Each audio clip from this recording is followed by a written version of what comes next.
O nosso primeiro assunto do dia é essa manifestação da Procuradoria-Geral da República, a qual nós tivemos acesso ainda há pouco, que fala sobre que defende essa continuidade da denúncia contra Bolsonaro e outros aliados. Isso quer dizer, na prática, que, com base nessa manifestação, o STF, o Supremo Tribunal Federal, vai decidir se dá continuidade ou não, a essa denúncia e torna réus essas pessoas. Então eu já vou chamar a minha colega, a repórter Paola Cuenca, que está acompanhando toda essa movimentação aí desde o início desse processo. E Paola, antes da gente conversar, a gente vai mostrar aqui em tela algumas artes que a gente fez desse documento aí de 24 páginas da PGR. Então vamos mostrar aí, bom, primeiro quem são esses denunciados.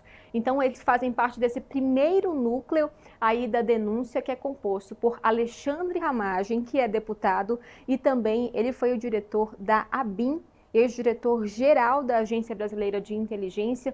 Temos também Almir Garnier Santos, que é ex-comandante da Marinha, Anderson Torres, Augusto Heleno, temos também ali Paulo Sérgio Nogueira, eles que foram ministros do governo de Jair Bolsonaro. Além, claro, de Jair Messias Bolsonaro e Mauro Cid, ele também que foi, então, aí ajudante de ordens do ex-presidente. E por último temos aqui Braga Neto também, que foi ministro da Defesa, mas que também compôs a chapa, como vice de Bolsonaro nas eleições de 2022. Vou trazer aqui um outro destaque para vocês aí, dessa denúncia, porque a PGR, a Procuradoria-Geral da República, ela refutou argumentos das defesas, dessas pessoas que foram citadas. E algumas das alegações das defesas que foram refutadas, então, pela PGR foram a incompetência do Supremo Tribunal Federal para julgar o caso, o cerceamento de defesa por falta de acesso amplo e total aos elementos de prova, além da parcialidade do ministro relator, que é Alexandre de Moraes, além da nulidade do acordo de colaboração premiada de Mauro Cid. Esses foram alguns pontos que foram rechaçados, que foram refutados aí pela Procuradoria-Geral da República nessa manifestação. Agora sim, vou chamar minha colega Paola Cuenca, que está acompanhando esse processo desde o princípio. Paola, então, muito boa tarde a você. Então, queria que você comentasse aí, esses detalhes dessa manifestação da PGR. Então, foram vários argumentos das defesas que a PGR disse que não, eles não valem e o processo nessa denúncia deve continuar. Boa tarde a você. Boa tarde para você também, Suene. É exatamente isso. A PGR está defendendo a denúncia que ela já apresentou há algumas semanas ao Supremo Tribunal Federal para que essa denúncia de fato seja recebida, como é o termo utilizado no mundo jurídico, pelos ministros do STF, e ao existir esse recebimento da denúncia, que de fato todas essas ex-autoridades que foram citadas aí, Jair Bolsonaro, Almir Garnier Santos, Anderson Torres, Walter Braga Neto, sejam então considerados réus e passem a responder a uma ação penal, justamente pelos crimes que foram apontados. Estamos falando de golpe de Estado, tentativa de abolição do Estado Democrático de Direito, organização criminosa armada, além de dano qualificado, deterioração de patrimônio tombado, enfim, para que eles passem a responder criminalmente sobre isso. E, de fato, nas defesas prévias que foram apresentadas, que faz parte do processo, é o devido processo legal, tem essa etapa em que, após a denúncia da PGR, após o momento em que ela faz essa acusação, quem foi acusado pode, então, se defender, uma defesa prévia, justamente para mostrar que, olha, essa denúncia da PGR, ela não está se sustentando, ela não tem, de fato, provas que podem ser levadas a sério, não está tendo ali os elementos que podem, de fato, abrir uma ação penal. Aqui a gente ainda não está debatendo culpa ou absolvição, mas sim sobre, olha, essa investigação, acho que ela não está se sustentando, a denúncia não está se sustentando. É isso que as defesas tentaram fazer. E com base nisso, é que então apareceram, de fato, esses argumentos que você já destacou aí, Suane, como o fato de o Supremo Tribunal Federal, na visão da defesa, não poder ser esse foro, esse juízo para, de fato, analisar esses crimes, que não é possível levar o caso adiante porque haveria uma parcialidade por parte do relator, o ministro Alexandre de Moraes, entre outros argumentos. E, bom, vamos lá, e pelos itens de maior destaque. quando a gente está falando sobre essa questão da incompetência do Supremo Tribunal Federal, o que essas defesas colocam, o que eles alegam, é que muitas dessas autoridades que estão sendo processadas hoje já não teriam mais o foro privilegiado, aquele foro por prerrogativa de função. Ou seja, Jair Bolsonaro, por exemplo, não é mais presidente da República. Por isso, na visão da defesa dele, deveria responder em uma primeira instância a um juiz, não a um ministro do STF a respeito desse assunto. Esse argumento também foi repetido por outras pessoas que foram denunciadas. Acontece que a PGR utilizou uma decisão quentíssima que saiu nessa terça-feira do STF para refutar esse argumento. Na terça, a gente já noticiou por aqui, mas vamos relembrar, na terça-feira, os ministros do Supremo formaram maioria para mudar o entendimento a respeito desse foro privilegiado. Porque antes, a partir do momento em que, de fato, um parlamentar deixava o mandato ou um ministro de Estado saía daquele cargo, se ele estivesse respondendo a um processo ou estivesse sendo investigado por algum crime, tudo estava sendo analisado pelo STF. Esse era o foro que ele tinha que responder. Mas acontece que no próprio argumento do ministro Gilmar Mendes, que foi o relator dessa ação debatendo a questão do foro privilegiado, ele falou, olha, muitas vezes as pessoas estão utilizando essa possibilidade do processo ir para uma outra instância da justiça para tentar atrasar esse processo. Ou seja, vou tentar ali sair do Supremo para daí o processo voltar a começar quase do zero em um outro juiz para ele analisar. E com isso que os ministros definiram que se o crime que estivesse sendo analisado tivesse sido cometido por conta do cargo que aquela pessoa ocupa, em razão daquele cargo, ainda que ela tenha deixado esse posto, ela vai seguir respondendo perante o Supremo Tribunal Federal. E com isso a PGR já diz, olha, esse argumento de vocês de que não dá para o caso ser analisado no STF não vale. Nessa terça-feira mesmo, os ministros colocaram ali o entendimento de que o foro privilegiado vai se manter nesse caso de vocês, que na visão da PGR cometeram crimes para tentar continuar justamente naquele cargo, naquele posto de poder. Portanto, eles desconsideraram isso. Sobre a questão da possível parcialidade do ministro Alexandre de Moraes, também refutaram, dizendo que isso já foi debatido entre os ministros do STF em outros momentos, em outros processos sobre possível imparcialidade ou suspeição de Moraes, e isso sempre foi descartado, então Moraes segue como relator, o caso não tem conflito sobre isso. Na colaboração premiada de Mauro César Cid, outro ponto que também foi atacado pelas defesas, inclusive pela defesa do ex-presidente Jair Bolsonaro, eles reforçam que o Ministério Público, a PGR, acompanhou todas as etapas da colaboração premiada, reiterou pela manutenção desse acordo de colaboração premiada e, inclusive, a própria defesa de Mauro Cid, ao se manifestar nos autos, agora, há poucos dias, também colocou esse reforço da voluntariedade, que ele fechou esse acordo de livre e espontânea vontade, que ele quer manter, sim, esse acordo de colaboração premiada e de que não houve mentiras ou conflitos que pudessem tornar toda essa colaboração um processo nulo, que ela pudesse ser excluída. Então, também é outro argumento que já caiu por terra. Falando sobre nulidade de provas, que foi outro ponto que também bateram, o Ministério Público, a PGR, a Procuradoria-Geral da República, escreve que todos os elementos informativos, vou ler até aqui, relacionados aos denunciados foram sempre obtidos após o requerimento da Polícia Federal e com manifestação da Procuradoria-Geral da República, sem que houvesse uma violação do princípio acusatório, dizendo que todo o processo legal foi cumprido corretamente. Eles colocam, inclusive, sobre algo que foi levantado pela defesa do ex-presidente Jair Bolsonaro, de que haveria uma pesca probatória, tentativa de investigar tudo que fosse possível para caçar algo ali, pescar algo que pudesse gerar uma acusação. Eles dizem o seguinte: o encontro fortuito de provas não pode ser confundido com abuso das autoridades policiais e nem com fishing expedition, que é, de fato, essa pesca probatória. Suane.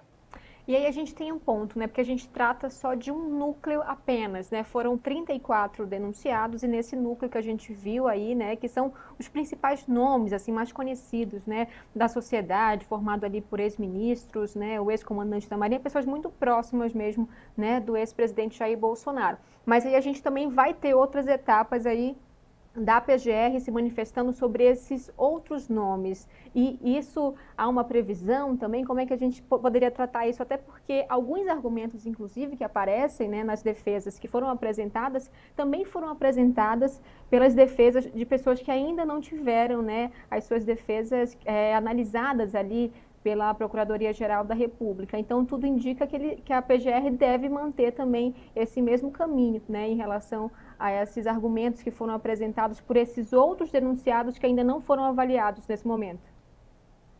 De fato, Suane, vários argumentos, várias alegações das defesas dos 34 denunciados se repetem, como essa questão de, olha, esse julgamento não podia estar acontecendo no Supremo, Moraes não podia ser o relator, essas provas aqui não têm validade, algo do processo não foi feito da maneira correta, ou então esse acordo de colaboração premiada ele tem que ser derrubado porque ele teve conflitos. Vários argumentos eles se repetem ao longo dessas defesas prévias, justamente para que os ministros do Supremo não aceitem, não recebam essa denúncia e não abram ações penais contra esses denunciados, as pessoas que estão sendo acusadas de participar de toda uma trama de golpe de Estado.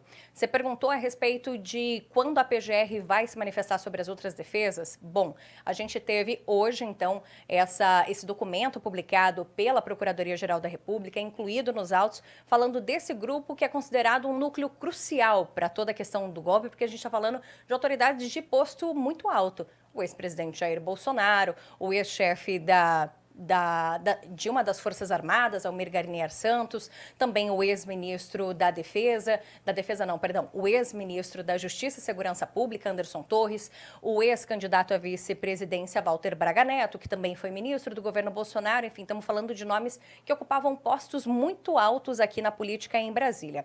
Mas a gente tem ainda outros 4 núcleos que também tiveram as denúncias apresentadas. Essa foi a separação que a PGR fez na hora de apresentar as denúncias, de dividir esses 34 denunciados em 5 núcleos.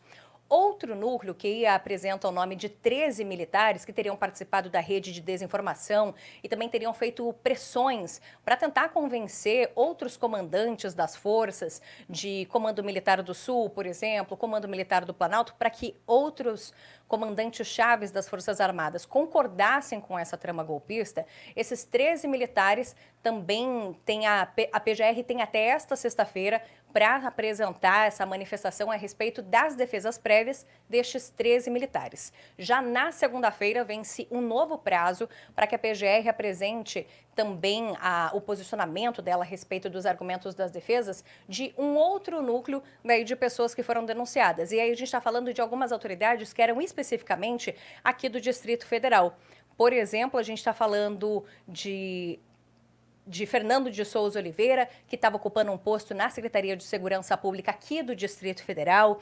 Também estamos falando de Marília Ferreira de Alencar, que ocupou um posto de inteligência no governo Bolsonaro dentro do Ministério da Justiça e depois, já ali em 2023, também ocupava posto de inteligência no governo do Distrito Federal. Mário Fernandes, que a PGR aponta como o autor daquele plano Punhal Verde e Amarelo, que tinha como pretensão as mortes, os assassinatos de Lula, Alckmin e também do ministro Alexandre de Moraes, além de Silvinei Vasquez, que é o ex-diretor-geral da Polícia Rodoviária Federal e que a PGR aponta que ele tentou fazer todo um processo durante o segundo turno das eleições de ter blitz em locais do Nordeste para tentar fraudar as eleições e evitar que eleitores que pudessem vir a votar em Lula chegassem até os locais de votação. Então a gente tem esses outros nomes para até segunda-feira a PGR dar a sua apresentação, fazer análise dos argumentos que foram apresentados pelas defesas. Mas olha, ainda vai ter mais etapa, porque, por exemplo, nesta sexta-feira ainda vai vencer prazo de denunciados apresentarem as defesas prévias. Isso porque, no momento em que a PGR apresentou essa denúncia para o Supremo Tribunal Federal, então o ministro Alexandre de Moraes pediu para que as defesas, os advogados desses denunciados apresentassem as suas defesas prévias. O prazo de 15 dias para que eles pudessem dar essa apresentação depende de quando eles são de fato intimados, recebem a notificação de que eles vão ter que apresentar essa defesa prévia. Como isso acontece em cada dia diferente para algumas pessoas, até porque alguns desses denunciados vivem em outras partes do país, que não aqui em Brasília, por exemplo, então a gente tem prazos ainda que vão vencer até essa sexta-feira para denunciados ainda apresentarem as defesas. Ou seja, a gente vai ver ainda na próxima semana e na outra, ainda até o final talvez de março, a PGR ainda se manifestando, dando seu posicionamento a respeito do que for trazido pelas defesas dos denunciados, os argumentos que forem apresentados, para que então depois a gente tenha mais um andamento processual por parte do ministro relator Alexandre de Moraes para a possibilidade ou não de fazer análise de tudo isso e liberar de fato essa denúncia para ser julgada ali pela primeira turma, para que os ministros de fato decidam se vão aceitar essa denúncia, vão fazer com que esses denunciados se tornem réus ou não, qual vai ser o processo dali em diante. Paulo, então esse inquérito promete ter muita movimentação aí nos próximos dias. Você citou essa questão da primeira turma, que também é um ponto que foi questionado aí, né, ao longo desse processo, porque eles questionam justamente esse ponto de que essa possibilidade de levar também esse julgamento, né, a plenário, e não só ali na primeira turma, que são só 5 ministros, teria aí um julgamento mais restrito, né, um número menor de ministros ali, né, nesse julgamento. Então, isso também é um ponto que se colocou aí durante esse inquérito. E é um ponto que também foi rebatido pela PGR já nessa publicação de hoje, Suane. Também foi um ponto apresentado por esses denunciados desse núcleo mais duro ali da possibilidade dessa trama golpista. E, de acordo com a PGR, eles apresentam o fato de que a própria emenda regimental que foi feita no STF, ainda no fim de 2023, uma mudança no regimento interno de todo o funcionamento do Supremo Tribunal Federal, colocou que ações penais que são originadas no próprio Supremo Tribunal Federal, ou seja, que nasceram ali dentro do Supremo, que pode ser o caso justamente dessa situação que a gente está falando aqui, elas seriam analisadas pelas turmas. Ou primeira turma, que está sendo formada então por Alexandre de Moraes, Cristiano Zanin, Flávio Dino, Luiz Fux e o quinto ministro, se eu não me engano, é a ministra Carmen Lúcia, que também faz parte dessa primeira turma, ou pela primeira turma ou então pela segunda. Como Moraes é relator, a gente está falando então desses processos irem para a primeira turma. Como houve essa mudança no regimento para que então fosse analisado na primeira turma, a própria PGR defende que está tudo dentro da legalidade. Já estava previsto no regimento interno do STF, é assim que o processo deve caminhar ali de fato na primeira turma, porque muitos pedem para que o caso vá para o plenário. E daí a gente tem que entender que as defesas, os advogados dos denunciados, eles sempre têm que tentar argumentar em coisas que, em fatos, em situações que poderiam beneficiar os clientes deles. E quando a gente for pensar em um julgamento, é preciso pensar que se você tem mais pessoas para analisar o seu caso, é mais possível que a gente tenha visões mais divergentes, inclusive a chance de você poder ter um resultado talvez favorável ou não pode ser maior justamente porque tem mais pessoas analisando essa situação. Então, por isso, acredito que muitas defesas façam esse pedido também justamente, algumas defesas até fazem esse pedido de movimentação para o plenário, porque já haviam pedido o impedimento, tanto de Cristiano Zanin quanto de Flávio Dino, para analisar essa denúncia também, e com isso a gente também teriam outros ministros da primeira turma que, na visão da defesa, não estariam aptos para participar dessa análise, mas a PGR já esclarece que tudo isso já foi pacificado, existe uma emenda regimental que já fez essa mudança da análise de ações penais iniciadas no Supremo do plenário para as turmas, então é nas turmas que o fato de que essa denúncia vai ser analisada. Então, aí, Paola Cuenca trazendo todos os detalhes aí dessa manifestação da PGR. Vou aproveitar para fazer uma última pergunta, que sei que o dia está corrido aí, né, para vocês. Em relação, só para a gente relembrar como é que foi ontem a questão da posse da nova ministra do STM, do Superior Tribunal Militar, porque ela citou também, né, ela foi perguntada sobre a situação do ex-presidente Jair Bolsonaro e chegou a fazer também uma fala sobre isso, não foi? Exatamente. Ontem a gente acompanhou, né, a posse de Maria Elizabeth Rocha como a primeira presidente mulher do Superior Tribunal Militar. E a gente está falando de algo que é muito importante, muito marcante, porque o Superior Tribunal Militar é considerado o tribunal mais antigo da história do país. São 217 anos de existência e só agora nós vamos ter uma mulher presidindo essa corte militar, a corte militar mais importante de todo o país. Bom, depois dessa cerimônia de posse, a então nova presidente conversou com jornalistas, respondeu alguns questionamentos e ela foi questionada justamente se o ex-presidente Jair Bolsonaro pode vir a perder a patente dele de capitão reformado do Exército por conta desses crimes que estariam ligados a uma suposta tentativa de golpe de Estado. E a nova presidente afirmou que sim, Jair Bolsonaro pode vir a perder a patente militar dele se assim for entendido pelo Tribunal Militar. Vamos ressaltar aqui que isso ainda depende de uma denúncia por parte do Ministério Público Militar. É preciso que o Ministério Público Militar, como dono dessa ação, dessa acusação, primeiro aponte crimes militares que teriam sido cometidos por Bolsonaro, para que então esse caso possa ser analisado dentro da Justiça Militar, mas a própria presidente do STM, Maria Elizabeth Rocha, destacou que, por exemplo, poderia ter um crime militar ali enquadrado de incitação à tropa, um crime de incitação à desobediência, incitação à tropa, justamente para todo esse processo que seria da suposta tentativa golpista. A nova presidente reforçou que é preciso ainda aguardar como que o processo vai se desenrolar no Supremo Tribunal Federal. Se pode vir a ter uma condenação ou não, porque da forma como anda, vamos pensar assim, se Bolsonaro de fato é condenado por golpe de Estado, por tentativa de abolição do Estado Democrático de Direito pelo Supremo, falando da Justiça Civil, então isso pode repercutir para que o Ministério Público Militar coloque um possível crime militar cometido por Bolsonaro, então como de incitação à tropa, por exemplo. Até a presidente foi questionada sobre quais outros crimes ela vislumbraria a respeito disso, mas ela disse que prefere não opinar para não fazer um pré-julgamento a respeito dessa situação, mas que entende que poderiam ter enquadramentos de crimes militares e que isso não seria fazer com que, por exemplo, Jair Bolsonaro fosse julgado 2 vezes pela mesma coisa. Porque no nosso sistema de justiça, a gente tem essa distinção entre justiça militar e justiça civil. Os crimes também são diferentes. Ainda que eles possam ser parecidos no nome, enfim, eles são distintos sobre a penalização que se é dada, também são distintos sobre a definição deles. Então, seriam outros crimes que Jair Bolsonaro poderia ser enquadrado e poderia, então, levar à perda da patente de capitão reformado. E quando a gente está falando dos outros 24 militares que também estão denunciados pela PGR dentro de toda essa denúncia sobre a trama golpista, a gente está falando também de outros militares que também correm o risco, se forem denunciados pelo Ministério Público Militar, a perderem, então, as suas patentes e também, enfim, perderem os benefícios que podem vir junto com isso, junto com a patente militar. Paola Cuenca, muito obrigada aqui, né, pela sua análise, trazendo essas informações aí sobre essa manifestação da PGR que foi divulgada aí há pouco. Muito obrigada, um ótimo trabalho para você. Boa tarde. Para todos nós, até mais.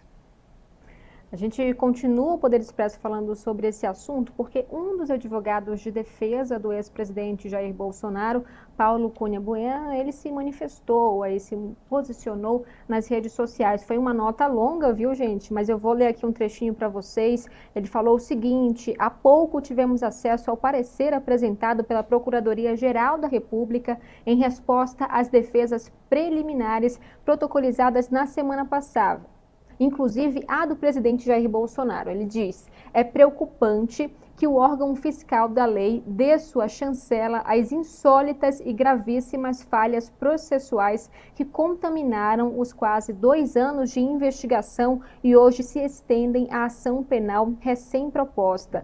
O aspecto mais preocupante, e diga-se, não é o único, diz com o fato de que os elementos de prova auridos no curso da investigação foram disponibilizados parcialmente às defesas, após prévia seleção dos partícipes da investigação, impedindo que fosse respeitado o direito mínimo necessário que seria garantido a um acusado em um Estado democrático de direito efetivamente consolidado. Nesse particular, dou destaque à sonegação de acesso à totalidade das mídias dos diversos dispositivos eletrônicos apreendidos no curso da investigação, observando que nem mesmo as mídias do telefone do próprio presidente Bolsonaro nos foram disponibilizadas. Considerando que boa parte da acusação vem articulada em trechos de conversas por aplicativos de comunicação, é impensável que somente os órgãos de persecução penal possam ter contato com a integralidade dessas conversas, destacando que seja mais conveniente no propósito acusatório. Os pedidos formulados pela defesa buscando acesso à completude do material foram sistematicamente indeferidos sob o argumento de que a tudo que está encartado nos autos do processo foi dado amplo acesso. A questão, no entanto, é que somente foi juntado aos autos o quanto os órgãos de persecução penal entenderam apropriado, excluindo-se, portanto, vasto material que a defesa não pôde submeter a seu crivo. Ele vai finalizando aí dizendo que os elementos de prova encartados nos autos, portanto, são parciais e foram parcialmente selecionados, e manifesta a indignação. Então, aí a gente viu, né, essa nota de um dos advogados do ex-presidente Jair Bolsonaro. Vou pedir aqui para o Thiago mostrar para a gente, então, quem foram as pessoas que foram citadas nessa manifestação, né, da PGR hoje. A gente tem aí, a PGR, então, enviou essa manifestação ao Supremo Tribunal Federal. dizendo que, defendendo a continuidade, né, desse processo contra essas pessoas por um dos crimes seria, né, a suposta tentativa de golpe de Estado. E aí esse primeiro núcleo de denunciados que a PGR defende que se tornem réus pelo Supremo Tribunal Federal e dê início a essa ação penal são aí Alexandre Ramagem, Almir Ganier Santos, Anderson Torres, Augusto Heleno, Jair Messias Bolsonaro, Mauro César Cid, Paulo Sérgio Nogueira de Oliveira e Walter Souza Braga Neto. Então ali, né, pessoas bastante conhecidas pela população, vários ex-ministros do governo do ex-presidente Jair Bolsonaro. Temos ali Mauro Cid também, né, que foi ajudante de ordem de Jair Bolsonaro, o ex-comandante da Marinha. Então, pessoas que seriam parte aí do núcleo duro, né, dos principais nomes com maior, né, relevância ali, né, dentro dessa investigação. Então, a gente separou aqui uma matéria para vocês, justamente para explicar, né, em detalhes, né, essa denúncia contra, né, essas pessoas por suposta tentativa de golpe de Estado após o resultado das eleições de 2022. No documento de 272 páginas, Bolsonaro aparece no topo da suposta trama golpista. Segundo a denúncia, ele teria atuado na liderança do grupo, ao lado do general Walter Braga Neto, ex-ministro da Defesa e da Casa Civil e vice de Bolsonaro na chapa derrotada em 2022. De acordo com a PGR, as investidas antidemocráticas começaram bem antes da derrota nas urnas e se estenderam para além das eleições. De forma cronológica, a Procuradoria narra que a escalada autoritária começou em 2021 e terminou no início de 2023 com a invasão das sedes dos três poderes em 8 de janeiro. Segundo a denúncia, a atuação do grupo começa a ser colocada em prática durante uma live de Bolsonaro no Palácio do Planalto em julho de 2021. O documento descreve que no momento de queda de popularidade, quando as pesquisas já apontavam Lula como o preferido do eleitorado, a transmissão ao vivo do ex-presidente foi feita para descredibilizar o sistema eleitoral. Ainda em 2021, nas celebrações do 7 de setembro em Brasília e São Paulo, o então presidente subiu o tom e passou a afrontar ministros do Supremo. Na Avenida Paulista, a denúncia aponta que Bolsonaro apresentou de forma explícita a mensagem autoritária de permanência no poder. Nós temos três alternativas: preso, morto com vitória. Dizer aos canalhas que nunca serei preso. A ofensiva seguiu em 2022. Em julho, a gravação de uma reunião ministerial no Planalto evidenciou novos ataques infundados à lisura das eleições e mostrou a irritação do então presidente, que cobrou ação de ministros na cooperação para a tentativa do golpe. Aqui não tem ninguém com QI mediano aqui não. Com a confirmação da realização de um segundo turno nas eleições presidenciais, a rede de aliados começou a articular o plano de bloqueio do trânsito de eleitores em rodovias. Com o uso de agentes da Polícia Rodoviária Federal, a ação se concentrou no nordeste do país. As ações de tentativa de tomada violenta do poder, segundo a denúncia, se intensificaram após a derrota de Bolsonaro nas urnas. O documento aponta que no início de novembro de 2022, em uma ação mais radical, o grupo finalizava a formalização de plano para neutralizar autoridades públicas centrais do sistema democrático. A estratégia de enfraquecer as instituições pelo discurso seguia-se a de agir materialmente com sequestros, prisões e mortes. O plano, chamado Punhal Verde e Amarelo, previa o monitoramento e até mesmo o assassinato do ministro Alexandre de Moraes, de Lula e de Geraldo Alckmin. O PGR afirma que Jair Bolsonaro tinha conhecimento, autorizava o plano e esperava pela execução dele em dezembro de 2022. Ao mesmo tempo, o então presidente tentava angariar apoio dos comandantes das Forças Armadas ao golpe. A denúncia aponta que a desinformação espalhada ao longo dos anos e as orientações dadas por aliados de Bolsonaro aos acampados em frente ao quartel-general em Brasília culminaram nas invasões de 8 de janeiro.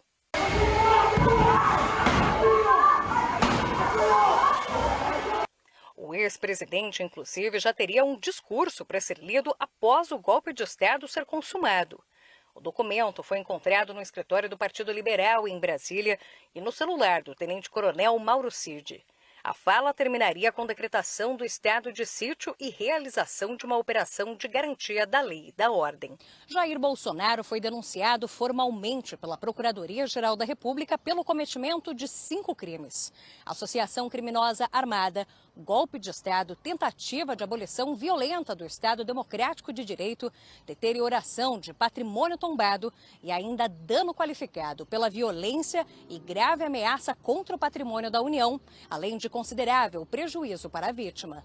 O presidente do PL, Valdemar Costa Neto, e outras 9 pessoas não apareceram na denúncia, apesar de terem sido indiciadas pela Polícia Federal. Além de Bolsonaro e Braga Neto, outras 32 pessoas foram denunciadas pelos mesmos crimes. Para conhecer os demais denunciados, aponte a câmera para o QR Code e confira no SBT News. Pois é, a gente viu, né, a explicação realmente aí de quando foi feita essa denúncia contra 34 pessoas que seriam, né, o ex-presidente Jair Bolsonaro, além de aliados. Depois dessa etapa, então, essas pessoas apresentaram defesa ao Supremo Tribunal Federal e hoje, então, a Procuradoria-Geral da República fez uma análise sobre essas defesas e devolveu, então, ao STF. Vou continuar falando sobre esse assunto, vou chamar aqui para contribuir para a nossa análise, para a nossa conversa, o Eduardo Maurício, que é advogado constitucionalista, mestre pela Universidade de Coimbra, em Portugal, e doutorando pela Universidade de Salamanca, na Espanha.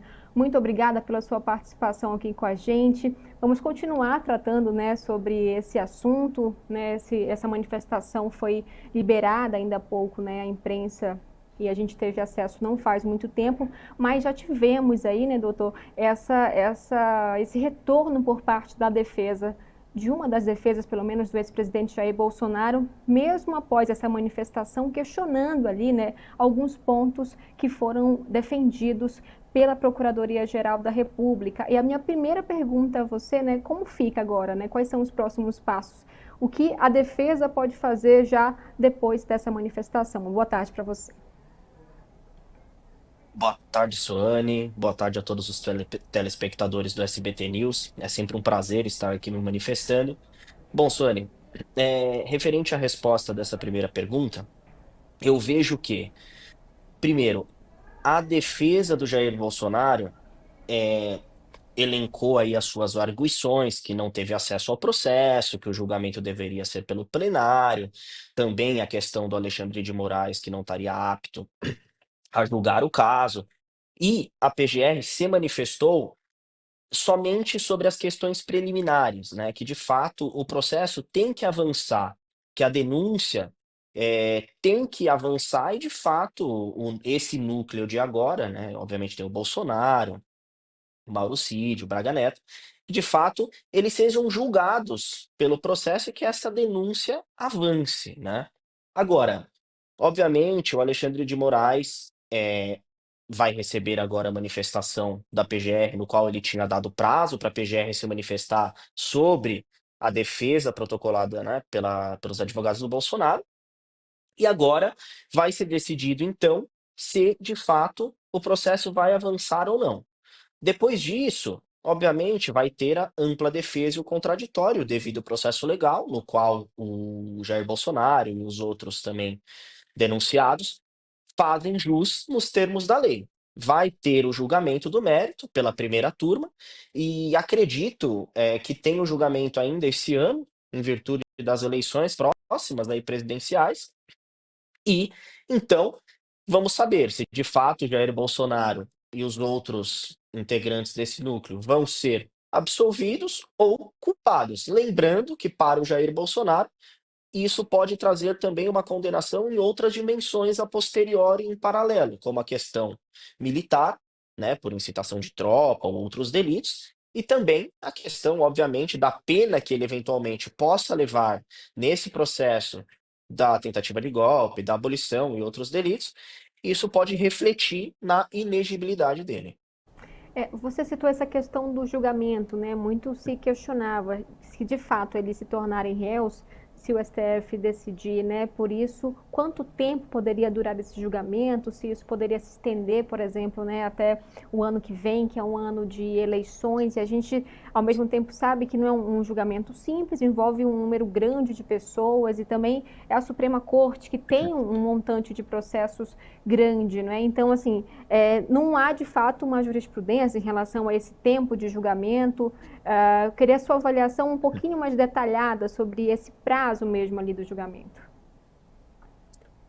Suane, agora vai acontecer o rito processual que a lei determina. Obviamente que no meio de uma instrução processual podem acontecer algumas questões que tragam uma demora maior. Nesse caso, obviamente, depoimento de testemunhas, análise pericial. Então, obviamente, dentro de um julgamento de mérito, ainda mais de um caso tão, né, importante para a sociedade e para a estrutura do país. Obviamente, esse julgamento pode se estender um pouco mais, mas eu acredito que vai ser dado atenção especial, como já tem sido dado, primeiro pela peculiaridade e urgência, o peso que tem o caso, e segundo, obviamente, pela questão das eleições que já estão se aproximando.